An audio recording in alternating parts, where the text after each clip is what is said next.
Hi friends, आज हम Rajasthan economy का एक बहुत ही इंपॉर्टेंट टॉपिक का नाम है राजस्थान निवेश प्रोत्साहन योजना 2024, जिसे शॉर्ट में टिप्स योजना 2024 भी कहते हैं। इसके बारे में काफ़ी डिटेल से चर्चा करेंगे। आप हमारे साथ बने रहेंगे तो आपको इसके बारे में जानकारी होगी। तो शुरुआत करते हैं आज का टॉपिक में है सबसे पहले टिप्स 2024 के बारे में एक नज़र में देख ले। सबसे पहले योजना का नाम क्या है? राजस्थान निवेश प्रोत्साहन योजना, जिसे शॉर्ट में टिप्स 2024 कहा जाता है। बात करें इस योजना की थीम क्या है? थीम की बात करें तो enabling green global and capable Rajasthan. Enabling green global and capable Rajasthan. बात करें योजना की प्रभावी अवधि की तो 8 अक्टूबर 2024 से लागू है और 31 मार्च 2029 तक यह योजना लागू रहेगी। बात करें इसके लक्ष्य की तो हमारा एक आर्थिक लक्ष्य है, राजस्थान को $350 बिलियन की अर्थव्यवस्था बनाना हमारा आर्थिक लक्ष्य है। ये आप याद रखेंगे। अब बात करेंगे जो नीति का कार्यक्षेत्र और पात्रता की। तो ये नीति ये सुनिश्चित करती है कि योजना का लाभ सीधे तौर पे राज्य की जो अर्थव्यवस्था और यहाँ के जो निवासी है उन्हीं को ही मिलना चाहिए। ये क्या सुनिश्चित करती है कि योजना का लाभ सीधे तौर पर राज्य की जो अर्थव्यवस्था है और यहाँ के जो निवासी हैं उनको ही मिलना चाहिए। भौगोलिक शर्त की बात की तो प्रोत्साहन के इंसेंटिव केवल उसी निवेश और उत्पन्न रोजगार के लिए मान्य होंगे। क्या है? प्रोत्साहन मतलब इंसेंटिव्स केवल उसी निवेश और जो उत्पन्न होने वाले रोजगार के लिए मान्य होंगे जो पूरी तरह से राजस्थान की सीमा के भीतर किए गए हों, बाहर वालों पे मान्य नहीं होंगे। बात करें इसके अंदर कृषि क्षेत्र का समावेश भी किया गया है। तो कृषि क्षेत्र के समावेश की बात करें तो बड़े बड़े उद्योगों के साथ एफपीओ और एफपीसी होते हैं ना, जो हमारे किसान उत्पादन संगठन या किसान उत्पादन कंपनियां हैं, इनको भी क्या है इस योजना के लिए पात्र माना गया है। मतलब कृषि क्षेत्र का भी इसके अंदर समावेश किया गया है। इनके लिए एक शर्त ये रखी गई है कि जो संगठन है उसमें कम से कम 50 किसान सदस्य होने चाहिए, अर्थात उनको भी इसका लाभ मिलेगा। लेकिन उसमें क्या है, शर्त यह है उस संगठन में कितने कम से कम 50 सदस्य किसान होने चाहिए। अब बात करेंगे जो नीति है हमारी, इस नीति का मुख्य उद्देश्य की ऑब्जेक्टिव्स क्या है। तो राज्य सरकार ने इस नीति के माध्यम से राज्य के समग्र विकास के लिए बहुत सारे लक्ष्य निर्धारित किए हैं, जिसमें पहला लक्ष्य आता है हमारा ईज ऑफ डूइंग बिजनेस, मतलब व्यापार सुगमता का लक्ष्य। तो राज्य में लोगों के लिए अनुकूल माहौल बनाना और व्यापार संचालन की लागत मतलब कॉस्ट ऑफ डूइंग बिजनेस को कम करना पहला उद्देश्य। दूसरा निवेश आकर्षण की तो बड़े पैमाने पर घरेलू मतलब डोमेस्टिक और वैश्विक मतलब ग्लोबल निवेश को राजस्थान में निवेश के लिए प्रोत्साहित करना, यह हमारा दूसरा उद्देश्य है इस योजना का। बात करें तीसरे उद्देश्य की तो योजना और रोजगार और क्षेत्रीय विकास। तीसरा उद्देश्य कि पूरे राज्य में व्यापक स्तर पर रोजगार के नए नए अवसर पैदा करना और संतुलित क्षेत्रीय विकास सुनिश्चित करना, तीसरा उद्देश्य। चौथे उद्देश्य की बात करें सतत और भविष्योन्मुखी विकास। तो उद्योगों में हरित विकास, ग्रीन डेवलपमेंट, उत्पादों के निर्यात संवर्धन मतलब एक्सपोर्ट प्रमोशन और कर्मचारियों की क्षमता विकास मतलब कैपेसिटी बिल्डिंग, इन सबको बढ़ावा देना। तो इस तरह हमारे इस नीति के चार हमारे उद्देश्य। पहला उद्देश्य व्यापार सुगमता मतलब ईज ऑफ डूइंग बिजनेस, दूसरा निवेश आकर्षण, तीसरा रोजगार और क्षेत्रीय विकास और चौथा हमारा सतत और भविष्योन्मुखी विकास। बात करें इस योजना की तो योजना के अंदर प्रोत्साहन का 3 स्तरीय ढांचा बनाया गया है। योजना के तहत क्या है, उद्योगों को 3 अलग अलग स्तरों मतलब टीयर्स में बांटा गया है और उसी के आधार पर लाभ प्रदान किए जाते हैं।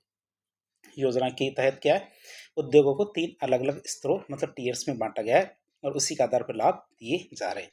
पहला टीयर आता है जिसे मानक प्रोत्साहन कहा जाता है। पहले टीयर के तहत मानक प्रोत्साहन दिए जाएंगे। तो ये सभी पात्र इकाइयों के लिए आधारभूत पैकेज होता है, मतलब जो भी पात्र इकाइयाँ होंगी तो उसे बेसिक जो पैकेज मिलता है वो हमारे टीयर 1 के अंदर आता है। इसमें हमारे विनिर्माण मतलब मैन्युफैक्चरिंग, सेवाएं, सनराइज सेक्टर, एमएसएमई, स्टार्टअप्स, औद्योगिक अवसंरचना, रिसर्च एंड डेवलपमेंट, जीसीसी और लैब टेस्ट लैब होते हैं, इन सबको इसके अंदर शामिल किया गया है। ये हमारे टीयर 1 के अंदर है, जो हमारा बेसिक मतलब मानक प्रोत्साहन के लिए बताया गया है। तो इनके लिए आधारभूत पैकेज है, बेसिक पैकेज। फिर बात करें आगे आता है दूसरा टीयर 2, जो होता है हमारा अतिरिक्त प्रोत्साहन। तो राज्य की प्राथमिकताओं को बढ़ावा देने के लिए क्या है, राज्य की प्राथमिकताएं क्या क्या है, उन प्राथमिकताओं को बढ़ावा देने के लिए टीयर 2 हमारा स्तर बनाया गया है, जिसके लिए अतिरिक्त प्रोत्साहन दिया जाएगा। मतलब यदि कोई उद्योग हरित विकास मतलब ग्रीन ग्रोथ, निर्यात मतलब एक्सपोर्ट या फिर क्षमता निर्माण कैपेसिटी बिल्डिंग के क्षेत्र में काम करता है तो उसे टीयर 1 के लाभ तो मिलेंगे ही। क्या टीयर 1 के लाभ तो मिलेंगे, लेकिन उसे अतिरिक्त रूप से लाभ भी मिलेंगे जब वो कोई उद्योग हरित विकास, निर्यात और या फिर क्षमता निर्माण के क्षेत्र में काम करता है। तो फिर टीयर 3 की बात करें, टीयर 3 तो ये हमारे अनुकूलित या कस्टमाइज्ड पैकेज है। तो ये राज्य में बहुत बड़े पैमाने पे यदि कोई व्यक्ति या कोई भी संस्था बहुत बड़े पैमाने पर राज्य में क्या निवेश लाता है, क्या राज्य में बहुत बड़े पैमाने पर निवेश लाता है, तो निवेश लाने वाले मेगा निवेशकों के लिए विशेष रूप से डिजाइन किया गया है टीयर 3। तो टीयर 3 को जो मेगा निवेशकों के लिए डिजाइन किया गया है। बात करें टीयर 3 की, तो टीयर 3 के अंतर्गत बड़े निवेशकों का वर्गीकरण किया गया है। बात करें इसको 3 श्रेणियों में बांटा गया है। एक श्रेणी होती है हमारी सिल्वर श्रेणी, जिसमें निवेश की राशि कितनी होगी, 500 करोड़ से 1000 करोड़ तक का राजस्थान में निवेश करता है यदि कोई व्यक्ति, मतलब मेगा निवेशक। फिर गोल्ड श्रेणी की बात करें, इसमें 1000 करोड़ से 3000 करोड़ तक का कोई निवेश करता है राजस्थान के अंदर। अब प्लेटिनम श्रेणी की बात करें तो इसमें 3000 करोड़ से ज़्यादा का कोई राजस्थान में निवेश करता है। तो हमारी बड़े बड़े निवेशकों की 3 श्रेणियां बनाई गई, सिल्वर, गोल्ड और प्लेटिनम। तो टीयर 3 के अंदर इसको बताया गया है अनुकूलित या कस्टमाइज पैकेज के अंदर। अब हम बात करेंगे जो हमारा विनिर्माण क्षेत्र है, मैन्युफैक्चरिंग सेक्टर है, उसके लिए कौन कौन सी शर्तें बताई गई है हमारे राजस्थान निवेश प्रोत्साहन नीति के अंदर। तो विनिर्माण क्षेत्र में योजना का लाभ उठाने के लिए न्यूनतम निवेश की सीमा तय की गई है। क्या विनिर्माण क्षेत्र में यदि उधर योजना का लाभ उठाना है तो योजना का लाभ उठाने के लिए न्यूनतम निवेश की सीमा तय की गई है। सामान्य विनिर्माण इकाइयों के लिए न्यूनतम निवेश कितना होना चाहिए, 50 करोड़ रुपए का न्यूनतम निवेश होना चाहिए। एमएसएमई इकाइयों के लिए न्यूनतम निवेश कितना होना चाहिए, 25 करोड़ का हमारे न्यूनतम निवेश होना चाहिए एमएसएमई इकाइयों के लिए। बात करें वर्गीकरण की, तो वर्गीकरण का क्या आधार होगा, वर्गीकरण के आधार की बात करें तो निवेश की गई राशि और उत्पन्न किए गए रोजगार के आधार पर, निवेश की गई राशि और उत्पन्न किए गए रोजगार के आधार पर परियोजनाओं को लार्ज, मेगा और अल्ट्रा मेगा इन श्रेणियों में बांटा जाएगा। क्या है, निवेश की राशि और उत्पन्न किए गए रोजगार, इन दो आधारों पे क्या है, जितने भी हमारे परियोजनाएं होंगी उनको लार्ज, मेगा और अल्ट्रा मेगा श्रेणी में बांटा जाएगा और उसी के अनुसार भी लाभ तय किए जाएंगे। अब हम देखेंगे परिसंपत्ति सृजन प्रोत्साहन। क्या परिसंपत्ति सृजन प्रोत्साहन की बात करें, एसेट क्रिएशन इंसेंटिव्स की, तो उद्योगों को उनकी व्यावसायिक आवश्यकताओं के अनुसार, क्या उद्योगों को उनकी व्यावसायिक आवश्यकताओं के अनुसार लचीलापन देने के लिए सरकार ने 3 विकल्पों की पेशकश की है और निवेशक क्या है, इन 3 विकल्पों में अपनी सुविधा के अनुसार कोई भी एक विकल्प चुन सकता है जब वो परिसंपत्ति, ध्यान रखना, परिसंपत्ति सृजन कर रहा हो, कोई भी चीज बना रहा है तब। अब 3 विकल्पों की बात करें, 3 विकल्पों में से जो निवेशक है कोई भी एक विकल्प चुन सकता है। पहला विकल्प आता है, इसमें लाभ का प्रकार होगा निवेश सब्सिडी। प्रोत्साहन किस तरह का मिलेगा, 75% राज्य कर की प्रतिपूर्ति दी जाएगी। क्या 75% जो स्टेट टैक्स है उसकी प्रतिपूर्ति दी जाएगी, कब तक की, 7 वर्षों तक। दूसरा विकल्प वो ले सकता पूंजी सब्सिडी, मतलब पात्र स्थायी पूंजी निवेश EFCI, उस पर 13 से लेकर 28% तक का अनुदान दिया जाएगा। तो ये भी ले सकता है और कब तक, 10 वर्षों तक, मतलब वार्षिक किस्तों में 10 वर्षों तक मिलेगा।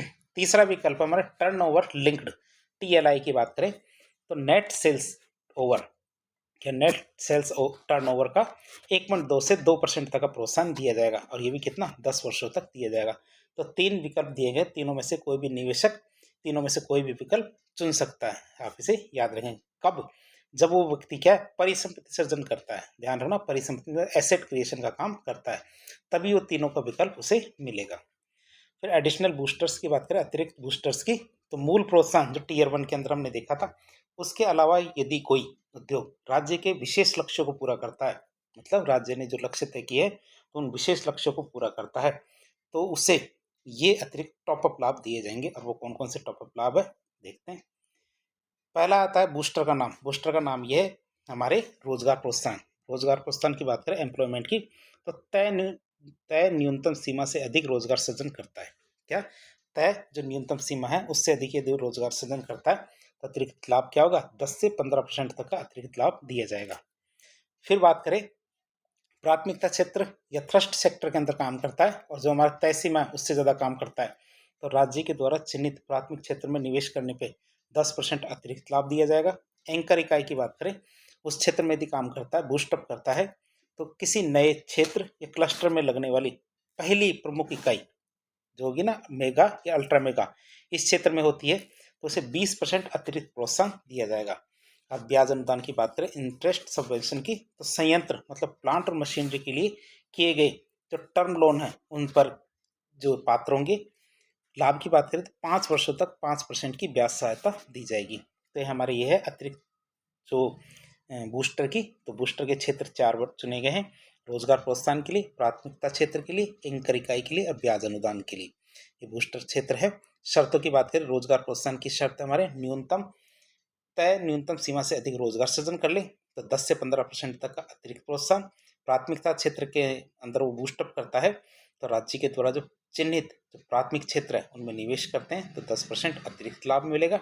एंकर इकाई की बात करें, एंकर इकाई का बूस्टअप की तो किसी नए क्षेत्र या फिर क्लस्टर में लगने वाली पहली प्रमुख मेगा या अल्ट्रा मेगा इकाई लगा देता है तब उसे 20% अतिरिक्त प्रोत्साहन मिलेगा।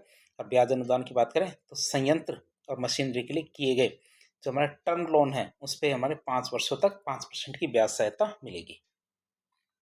कितनी? 5% की मिलेगी जो 5 वर्षों तक। फिर विशेष छूट रियायतों की बात करें तो टैक्स और सब्सिडी के अलावा उद्योगों को स्थापित करने की जो शुरुआती लागत है उसको कम करने के लिए सरकार ने सीधे तौर पर कई शुल्कों में भारी छूट दी है। जैसे बिजली शुल्क है, इलेक्ट्रिसिटी ड्यूटी, उस पर 7 वर्षों तक 100% की छूट दी जाएगी। मंडी शुल्क की बात करें, मंडी फीस की, तो चुकाए गए मंडी शुल्क की 100% प्रतिपूर्ति मतलब रीएम्बर्समेंट किया जाएगा।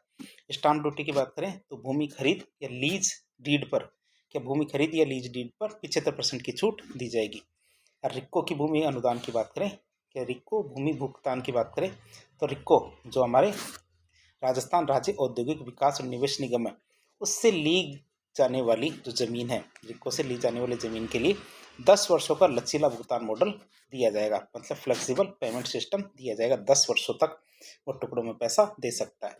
इससे निवेशकों पर क्या है, शुरुआत में जमीन खरीदने का भारी बोझ, वित्तीय बोझ है, ये नहीं पड़ेगा। तो ये हमारी क्या थी, कुछ छूटें थी जो विशेष छूट और रियायतों की बात करें तो नॉर्मली दी जा रही है उद्योगों को। तो हमारा बिजली शुल्क 7 वर्षों तक 100%, मंडी शुल्क चुकाए गए जितना मंडी शुल्क पूरा पूरा 100% मिल जाएगा। स्टाम्प ड्यूटी, भूमि खरीद और लीज डीड पर जो स्टाम्प ड्यूटी लगेगी उसका 75% की छूट। रिक्को की भूमि की बात करें, रिक्को से यदि भूमि ली जाती है तो 10 वर्षों तक टुकड़ों में पैसा दे सकते हैं। तो 10 वर्षों का लचीला भुगतान मॉडल दिया गया है। फिर सेवा और पर्यटन क्षेत्र की बात करें, चूंकि सेवा क्षेत्र में मशीनरी के बजाय मानव संसाधन और बुनियादी ढांचे पर ज़्यादा पैसा खर्च होता है, इसलिए इसके नियम और निवेश सीमाएं विनिर्माण से अलावा अलग और आसान रखी जाती है। क्यों? क्योंकि इसमें मानव संसाधन ज़्यादा काम आता है, साथ ही साथ पैसा ज़्यादा कहाँ खर्च होता है, बुनियादी ढांचे पर। बात करें सेवा क्षेत्र की, तो सेवा क्षेत्र में न्यूनतम निवेश की सीमा की बात करें तो सामान्य यदि सेवा क्षेत्र है, जनरल सर्विस है, तो उसमें तो न्यूनतम निवेश सीमा 25 करोड़ रखी गई है। पर्यटन सेक्टर की बात करें, टूरिज्म सेक्टर की, तो इसमें 10 करोड़ की निवेश सीमा रखी गई है, मतलब पर्यटन को बढ़ावा देने के लिए विशेष रियायत दी गई है। फिर सेवा क्षेत्र की बात करें तो सेवा क्षेत्र को मिलने वाले लाभों की बात करें तो पूंजी सब्सिडी 10 से 20% तक दी जाएगी। टर्नओवर लिंक्ड प्रोत्साहन TLI है तो नेट सेल्स टर्नओवर का 1 से 1.4% तक दिया जाएगा। कर प्रतिपूर्ति की बात करें तो राज्य कर में 75% तक की वापसी दी जाएगी। क्या? राज्य कर में, ये स्टेट टैक्स है, उसमें 75% तक की वापसी दी जाएगी। किराया सब्सिडी की बात करें तो यह IT और सेवा कंपनियों के लिए एक बहुत बड़ा कदम है। क्या? जो हमारा किराया सब्सिडी है, लीज रेंटल सब्सिडी है, तो ये क्या हमारा IT और सेवा कंपनियों के लिए एक बहुत बड़ा कदम है। यदि कंपनी किराए के ऑफिस से काम करती है तो उसे 5 वर्षों तक किराए पर 25% की सब्सिडी दी जाएगी। 5 वर्षों तक जितना भी वो किराया चुका रहा है तो उस पर 25% की सब्सिडी दी जाएगी। फिर सनराइज सेक्टर या भविष्य के उद्योग की बात करें, जो हमारे उभरते क्षेत्र हैं जिन्हें हम सनराइज सेक्टर कहते हैं, भविष्य के उद्योग, उनकी बात करें तो राज्य सरकार ने भविष्य की उच्च तकनीक और उन्नत उद्योगों को सनराइज सेक्टर के रूप में चिन्हित किया है। मतलब जो भविष्य की उच्च तकनीक है और उन्नत उद्योग है उन किस में चिन्हित किया है, सनराइज सेक्टर के रूप में, ताकि राजस्थान को वैश्विक निवेश का केंद्र बनाया जा सके। अब बात करें इस जो योजना है, इस योजना में प्रमुख सनराइज सेक्टर कौन कौन से हैं, जैसे हमारे ग्रीन हाइड्रोजन, सेमीकंडक्टर्स, डिफेंस और एरोस्पेस, ड्रोन तकनीक, data centre, battery technology, agritech मतलब कृषि के अंदर तकनीक, वेस्ट रिसाइकिल, तो हमारे ये कुछ क्षेत्र जिनको हमारे सनराइज सेक्टर के अंदर गिना जाता है। बात करें इनके विशेष प्रोत्साहन की तो इन उच्च तकनीक वाले क्षेत्रों में निवेश करने वाली जो कंपनियों की, तो कंपनियों को सामान्य आधारभूत प्रोत्साहनों के अलावा 25% तक, याद रखेंगे कितना, 25% तक अतिरिक्त क्या सनराइज बूस्टर दिया जाएगा। क्या है? 25% अतिरिक्त सनराइज बूस्टर दिया जाएगा। सामान्य जो प्रोत्साहन है वो तो दिए ही जाएंगे। फिर MSME सेक्टर की बात करें, MSME की, तो अर्थव्यवस्था की रीढ़ माने जाने वाले छोटे और मध्यम उद्योगों की प्रतिस्पर्धात्मक क्षमता बनाए रखने के लिए सरकार ने बहुत सारे प्रावधान किए हैं। जैसे इसके लिए क्या SGST की प्रतिपूर्ति की गई है, मतलब 75% तक SGST की वापसी कर देंगे। किसके लिए? MSME सेक्टर के लिए। ब्याज अनुदान की बात करें तो ऋण पर 6% तक की ब्याज सहायता दी जाएगी, मतलब MSME सेक्टर में कोई लोन लेता है तो। फिर एग्री प्रोसेसिंग लाभ की बात करें, कृषि प्रसंस्करण इकाइयों के लिए विशेष पूंजी सब्सिडी दी जाएगी ताकि ग्रामीण और कृषि आधारित जो उद्योग है उनको बढ़ावा मिल सके। फिर स्टार्टअप्स और नवाचार की बात करें तो नवाचार और उद्यमिता को गति देने के लिए, क्या नवाचार उद्यमिता एंटरप्रेन्योरशिप को गति देने के लिए रिच 2024 में स्टार्टअप्स के लिए एक मजबूत इकोसिस्टम तैयार किया गया है। जैसे हमारे सीड सपोर्ट की बात करें, शुरुआती दौर में जो सपोर्ट किया जाता है उसे सीड सपोर्ट कहेंगे। तो सनराइज सेक्टर में काम करने वाले स्टार्टअप्स को शुरुआती वित्तीय सहायता दी जाएगी। इंक्यूबेशन की बात करें तो व्यवसाय को स्थापित करने और मार्गदर्शन के लिए इंक्यूबेशन की सहायता दी जाएगी। इंक्यूबेशन सहायता का मतलब है जब कोई नया नया उद्योग खोला जाता है तो उसे किसी भी प्रकार की तकनीकी सहायता की जरूरत पड़ती है, तो हमारे जो विश्वविद्यालय है, IIT है, सेक्टर, बहुत सारे ऐसे सेंटर होते हैं जिनके माध्यम से वो उनको सहायता दी जाती है, तो वो होता है हमारा इंक्यूबेशन।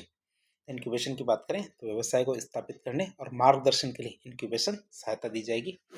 महिला उद्यमियों के लिए विशेष लाभ दिए जाएंगे। यदि कोई स्टार्टअप महिला नेतृत्व वाला है, मतलब वुमन लीड कर रही है तो उसे शुरुआत के 2 वर्षों तक, क्या महिला उसको लीड कर रही है तो उसे शुरुआती 2 वर्षों तक 100% SGST प्रतिपूर्ति का लाभ दिया जाएगा। लेकिन कब? जब उसे महिला लीड कर रही हो। फिर ग्रीन ग्रोथ की बात करें, हरित विकास की, तो पर्यावरण अनुकूल औद्योगिक विकास सुनिश्चित करने के लिए, क्या पर्यावरण अनुकूल औद्योगिक विकास सुनिश्चित करने के लिए रिप्स 2024 में हरित विकास को केंद्र में रखा गया है। बात करें इसके प्रावधान कौन कौन से हरित विकास के। हरित विकास में सबसे पहले आता हमारा नवीकरणीय ऊर्जा, रिन्यूएबल एनर्जी। तो स्वच्छ और नवीकरणीय ऊर्जा संयंत्र स्थापित करने वाले उद्योगों को विशेष वित्तीय प्रोत्साहन दिए जाएंगे। फिर कैप्टिव पावर प्लांट की बात करें तो उस पर क्या क्या लाभ मिलेंगे। यदि कोई उद्योग अपनी बिजली की जरूरतों को पूरा करने के लिए स्वयं का पावर प्लांट लगा लेता है तो उसमें किए गए निवेश को EFCI मतलब एलिजिबल फिक्स्ड कैपिटल इन्वेस्टमेंट में शामिल कर लिया जाएगा। इससे क्या कंपनी को मिलने वाली कुल सब्सिडी का दायरा और भी बढ़ जाएगा। क्या कैप्टिव पावर प्लांट के ऊपर मिलने वाले लाभ की बात कर रहे हैं। फिर ट्रांसमिशन शुल्क में छूट की बात करें तो ग्रीन और स्वच्छ ऊर्जा के उपयोग को बढ़ावा देने के लिए, क्या ग्रीन और स्वच्छ ऊर्जा के उपयोग को बढ़ावा देने के लिए बिजली के ट्रांसमिशन शुल्क में रियायत दी गई है ताकि उद्योगों के लिए ग्रीन एनर्जी का उपयोग सस्ता हो सके। निष्कर्ष के रूप में देखें जो हमारी रिप्स योजना है 2024, इसका विजन क्या है, मतलब वे फॉरवर्ड की बात करें तो राजस्थान निवेश प्रोत्साहन योजना 2024 केवल एक औद्योगिक नीति नहीं है, बल्कि यह क्या है, राज्य के आर्थिक कायाकल्प का एक विस्तृत ब्लूप्रिंट है। इस नीति का सार किन बिंदुओं से समझ सकते हैं, जैसे कि व्यापक और प्रतिस्पर्धी ढांचा तैयार करती है। ये नीति क्या करती है, राज्य को देश के सबसे निवेश अनुकूल और वैश्विक रूप से प्रतिस्पर्धी राज्य के रूप में स्थापित करती है। ये नीति क्या करती है, राज्य को देश के सबसे निवेश अनुकूल मतलब इन्वेस्टर फ्रेंडली और वैश्विक रूप से प्रतिस्पर्धी राज्य के रूप में स्थापित करती है। बहुआयामी विकास की बात करें तो इसका फोकस केवल कारखाने लगाने पे नहीं है, बल्कि निर्यात उन्मुख अर्थव्यवस्था मतलब एक्सपोर्ट ओरिएंटेड इकोनॉमी, MSME क्षेत्र के सशक्तिकरण और हरित औद्योगिक हब मतलब ग्रीन इंडस्ट्रियल हब के निर्माण पे है इसका फोकस। बात करें रोजगार और सतत विकास की तो बड़े पैमाने पर रोजगार सृजन के साथ साथ संतुलित क्षेत्रीय विकास इसका मुख्य लक्ष्य है। सरकार का एक ही स्पष्ट संकल्प है, वो क्या है, निवेश बढ़े, उद्योग फले फूले, रोजगार सृजित हो और प्रदेश सतत विकास के पथ पर निरंतर अग्रसर रहे। इस तरह आज एक लेक्चर के जरिए हमने राजस्थान निवेश प्रोत्साहन योजना 2024 के सभी पहलुओं को जानने की कोशिश की। इस प्रकार के इन्फॉर्मेटिव वीडियो देखने के लिए हमारे चैनल से जुड़े। वीडियो यदि पसंद आया तो वीडियो को लाइक करें, चैनल को सब्सक्राइब करें, अपने दोस्तों के साथ शेयर करें। धन्यवाद।